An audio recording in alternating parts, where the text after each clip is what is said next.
Okay, hun, tell us about your laying boxes. So you can see we finished the outside of the chicken coop, and I was able to use some clear plastic in the center, so we still get a little bit of light in here, but it's giving the chickens some protection. And we've got our perches here.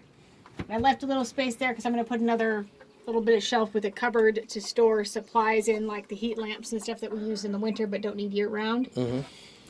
So that we can keep them all in the same spot but protect them from the weather and the chickens themselves. So I started these laying boxes. A laying box needs to be minimum of 12-inch square. So they're a little bit wider this way, but as you can see, there's some boards and stuff in the back that are for support for the wall and stuff. So we're still going to be around a foot by the time you take into account some of the oddness of the shape. So I'm still close to the plan that they had, but they didn't have really any plan for the inside, what the laying box dimensions were, so I'm just making it up as I go. I left enough space below so I can still keep the food and water feeders underneath it and not have to mess with that.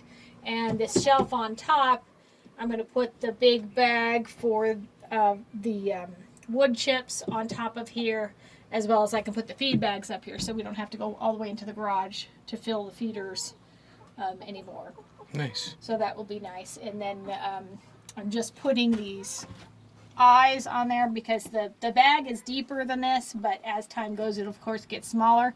So I'm putting 2 on each side, and then I'm going to take ropes and strap across it so I can put it up here and then tie it up and put a little hole in the bag and just pull the bedding out to put on the ground so it's easy for the kids to reach. Nice.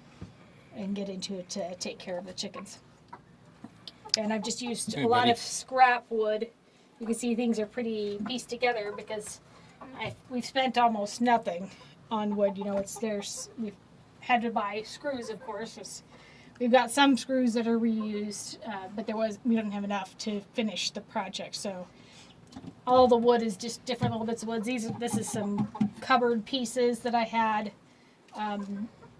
from a previous cupboard that was in the kitchen that I took apart and moved and rearranged. Yeah, looks good. Looks awesome. All right, thanks. Mm-hmm.